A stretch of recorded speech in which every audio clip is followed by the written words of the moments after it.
Hello guys, welcome back to Gyani Sthali classes. I hope आप सब अच्छे होंगे। तो चलिए गाइज, आज की क्लास को स्टार्ट करेंगे। तो जैसे कि आपने पहले भी क्लासेस चेक की होगी, काफ़ी आपके यहाँ पर पीवाईक्यू कराए जा चुके हैं और ये सीरीज़ आपकी ऐसे ही चलने वाली है। साथ ही साथ जो आपका डिटेल कोर्स है वो भी आपका लॉन्च हो चुका है, तो आप उसे भी जाकर चेक कर सकते हो। सारी इन्फॉर्मेशन जो है आपको वीडियो के लास्ट पार्ट में देखने को मिल जाएगी। तो यहाँ पर बात करें, आप जैसे कि देख पा रहे हो, सीटेट बाय एकता नैन करके जो है आपको पूरी प्ले मिलेगी।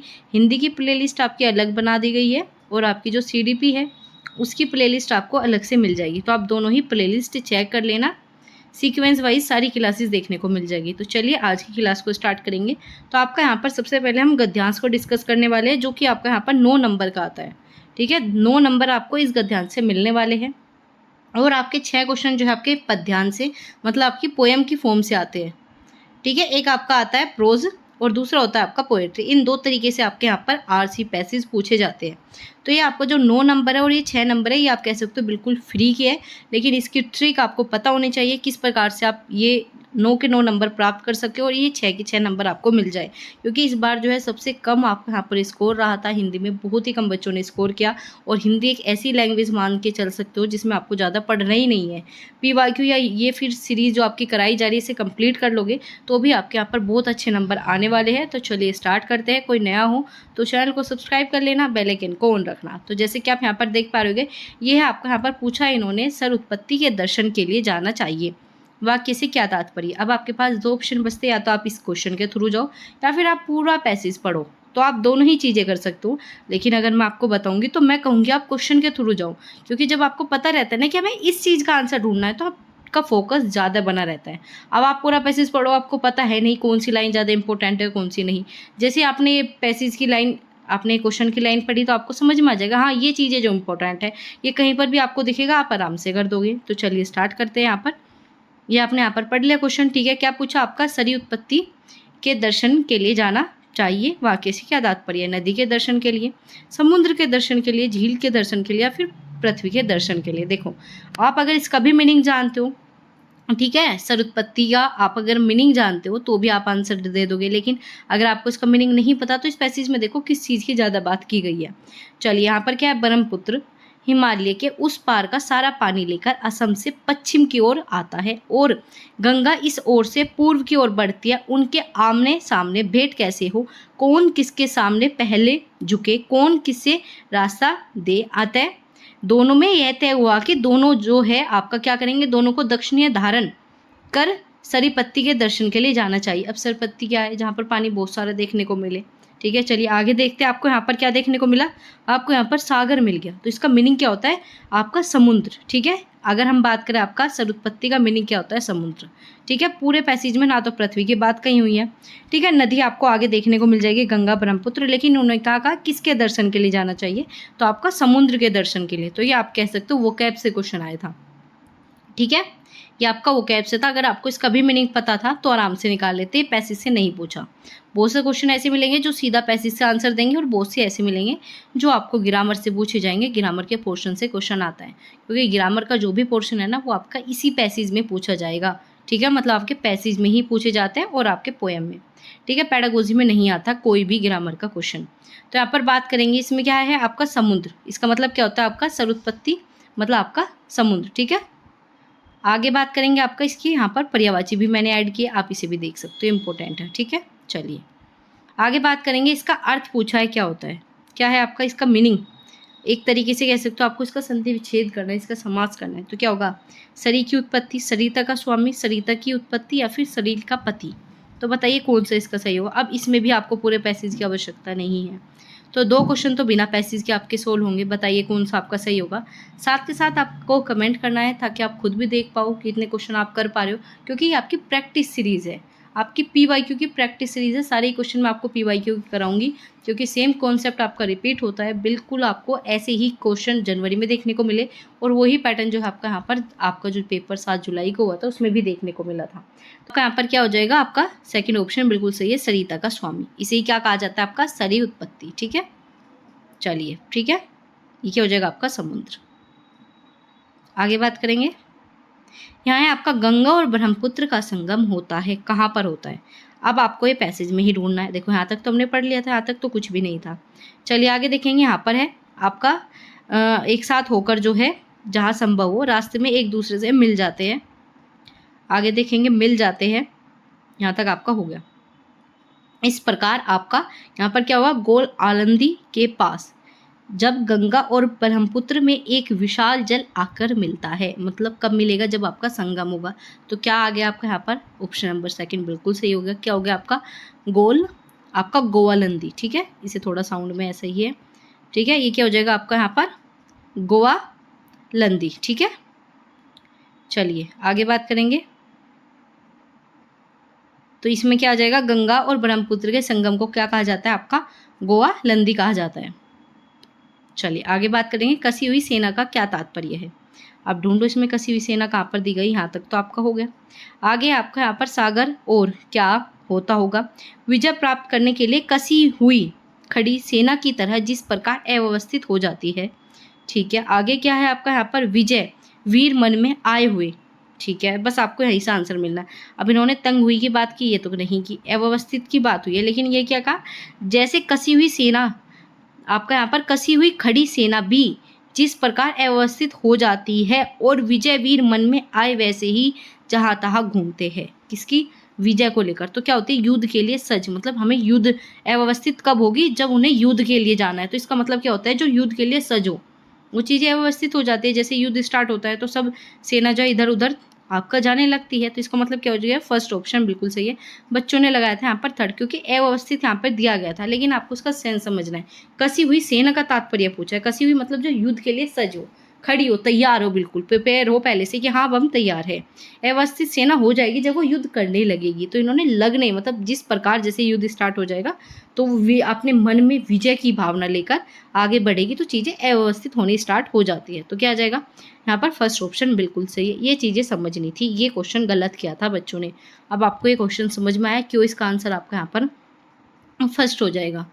सज माने क्या होता है, सजा हुआ या फिर तैयार होना। ठीक है, जैसे कि आप क्या कर रहे हो, सी टेट के लिए तैयार कर रहे हो, तो आप भी सी टेट के लिए सज हो जाओगे जिस दिन आपका पेपर होगा 15 दिसंबर।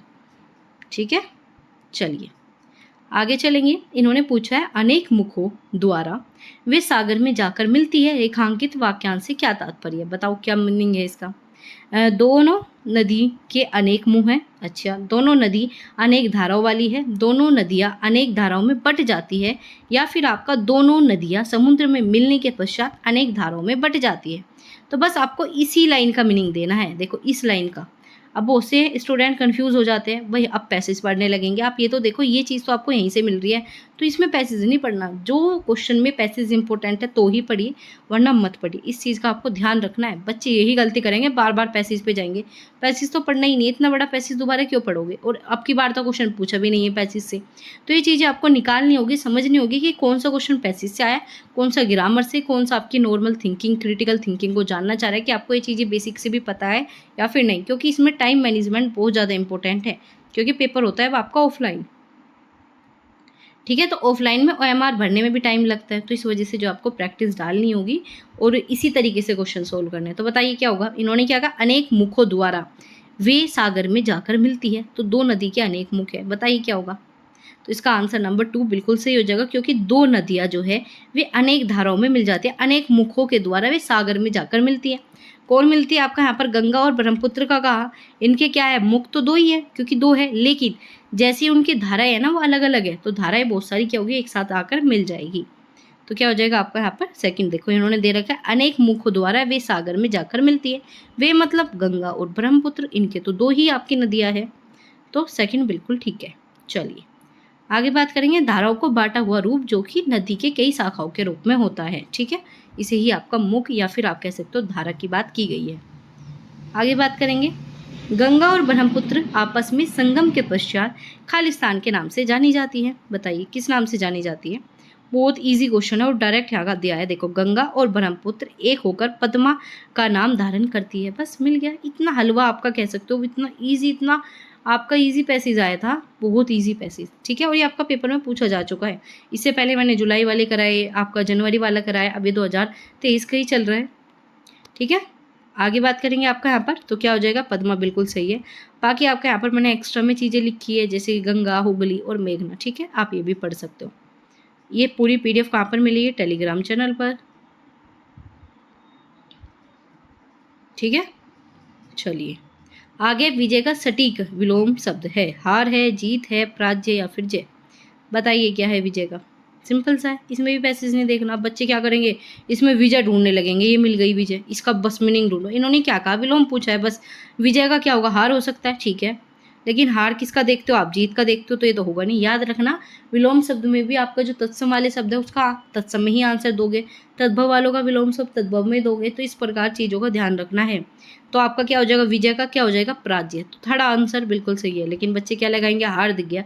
अरे हार आपका क्या है यहाँ पर, तद्भव हो गए तो तद्भव का तद्भव होगा, लेकिन ये क्या है, तत्सम है, तो आपका पराजय हो जाएगा। तो सेकंड बिल्कुल सही, वो सॉरी थर्ड जो है आपका बिल्कुल सही होता है। इस तरीके से करने हैं। चलिए आगे बात करेंगे। ये आपका यहाँ पर मैंने दे रखा है, विजय का मतलब क्या हो गया, सफलता होना, पराजय का मतलब असफलता। ठीक है, आगे आपका अव्यवस्थित में प्रत्यय है। पहले तो प्रत्यय का कॉन्सेप्ट समझना जरूरी है, ठीक है, और आपका शब्दांश समझना जरूरी है, और आपका उपसर्ग।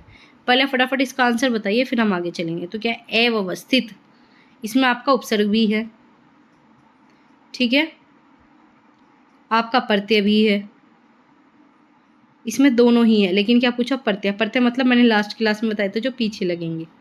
पीछे क्या लग रहा है आपका, व्यवस्थित, व्यवस्था में इत, क्या लगा, इत। इत देखो कहाँ पे है, थित नहीं होगा, इत बताया मैंने, ए भी नहीं होगा, तय भी नहीं होगा, तो बस फोर्थ ऑप्शन बिल्कुल सही। इतने ईजी क्वेश्चन आते हैं, और बच्चे कहते हैं कि हमारा सीटेट पास नहीं होता, तो क्वेश्चन सोल्व करने का तरीका सीखो, सीटेट जरूर पास हो जाएगा। तो ये है आपका क्वेश्चन सोल्व करने का तरीका, जिस तरीके से मैं आपको कराती हूँ। इसी प्रकार से बाकी प्लेलिस्ट मिल जाएगी, जरूर चेक कर लेना, ठीक है। सीटेट बाय एकता नैन करके मिल जाएगी। ये पर कि यहाँ पर क्या अव्यवस्थित में इत प्रत्यय है, क्योंकि इसमें इत इत इत जो है आपका प्रत्यय लिया गया है। वहीं मैंने कहा इसमें उपसर्ग भी है, उपसर्ग क्या है इसमें, ए। अगर पूछा जाता है इसमें उपसर्ग क्या था, वो ए था। ये जो आपका ए है ये उपसर्ग है, जो पीछे लगा वो आपका प्रत्यय है। और व्यवस्था क्या आपका मूल शब्द, व्यवस्था क्या है आपका मूल शब्द। ये चीज़ याद रखनी है। अब आपसे पूछा जाए इसमें कौन सा प्रत्यय लगा है, तो इसमें संबंध तदित प्रत्यय लगा है, ठीक है। वैसे इतना डिटेल में सीटेट में नहीं पूछा, लेकिन आपको पता होना चाहिए। इत प्रत्यय के लिए जो है बहुत से शब्द है, जैसे कि पीड़ित में भी होता है, प्रचलित में भी, दुखित में भी, मोहित में भी, ठीक है, मोह प्लस इत। चलिए अब आकर बात करें आपका यहाँ पर प्रत्यय होता क्या है। प्रत्यय का कॉन्सेप्ट समझो, क्योंकि लगभग आपका प्रत्यय का एक दो क्वेश्चन पूछ ले जाता है। प्रत्यय उपसर्ग लगभग आपकी चीज़ें सिमिलर है, एक आगे लगता है एक पीछे। देखो प्रत्यय क्या लगेगा, अंत में लगेगा, इस चीज़ में गड़बड़ कभी नहीं करनी। और ये क्या होता है, पूर्ण रूप से अर्थ नहीं बदलते, और ये मूल रूप से इर्द गिर्द ही रहती है, ठीक है, मतलब आसपास वही मीनिंग रहता है। जैसे कि मीठा मिठाई, मतलब सिमिलर होगा, कुछ अलग ऐसा नहीं बदल दिया कि बिल्कुल अपोजिट हो गया, कुछ अलग ही हो गया। मीठा है तो मिठाई बन गया, ये चीज़ें। जैसे कि उदाहरण के लिए ना, मतलब चलना बना दिया, ठीक है, ये का गे बना दिया, आपका यहाँ पर मिठाई बना दिया। ला से हमने निचला बना दिया। अब बात करें प्रत्यय, दो प्रकार के हैं, कर्तक और आपका तदित। कर्तक में ये सब प्रत्यय आ जाएंगे, अक, अन, अना, अनिय, ये सब। लेकिन वहीं तदित प्रत्यय में आई, आइन, आई, आनी, आयात, आरा, अरा, ठीक है, आहट, इल, इष्ट, ई, ये सब क्या है आपके यहाँ पर तदित प्रत्यय। समझ में आया, प्रत्यय पूरा समझ में आ गया।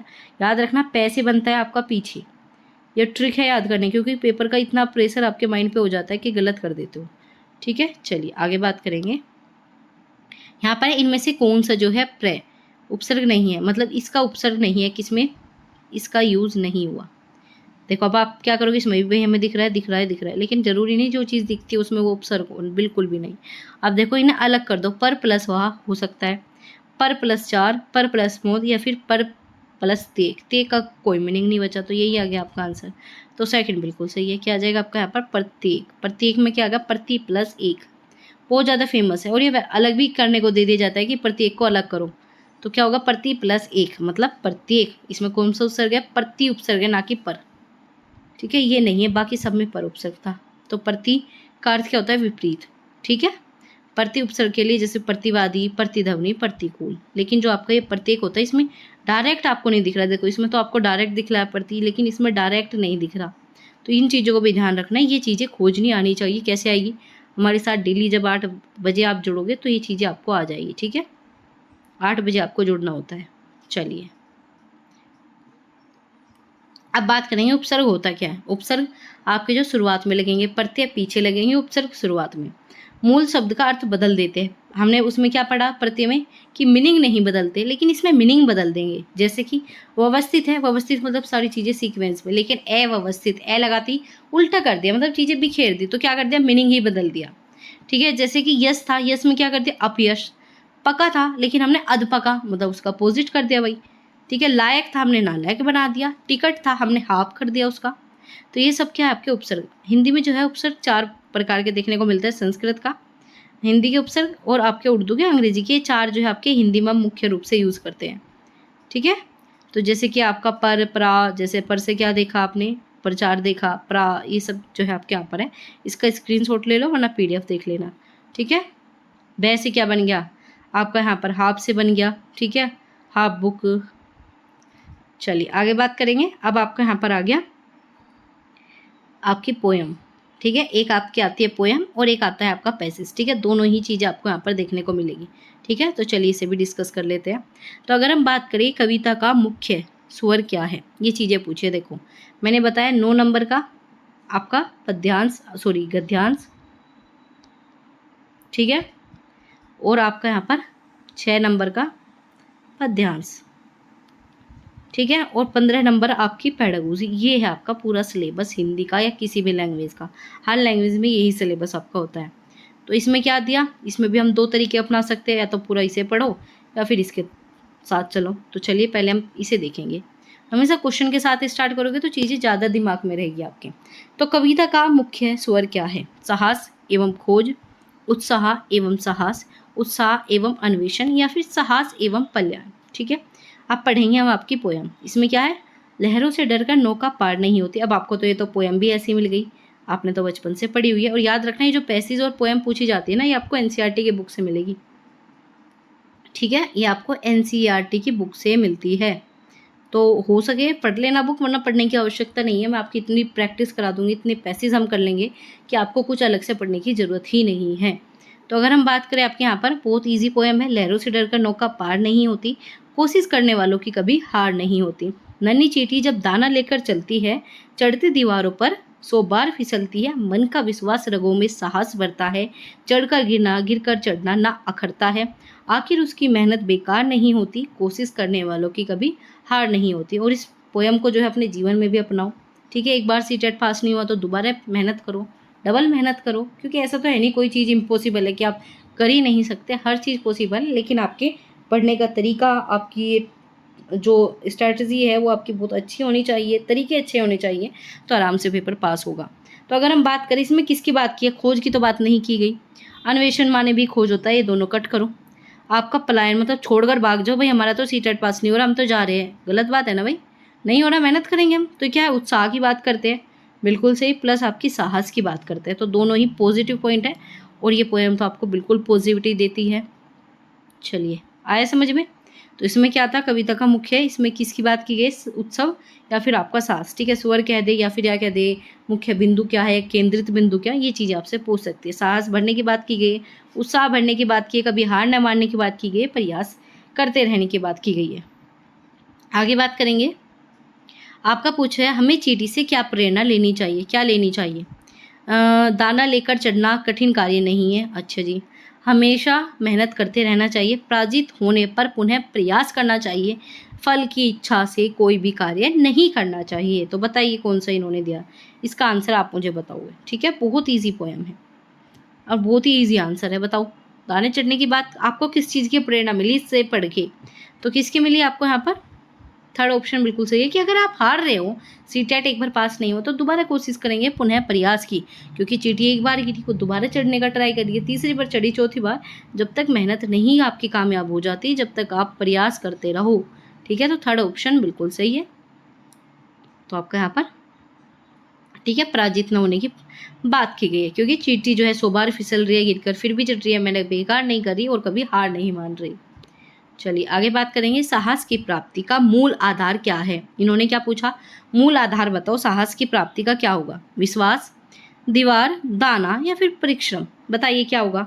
इन्होंने पूछा है साहस कैसे प्राप्त होगा, तो यहाँ पर इन्होंने बात की है कोशिश करने वालों की कभी हार नहीं होगी, दीवार की तो बात नहीं की गई, कट करो।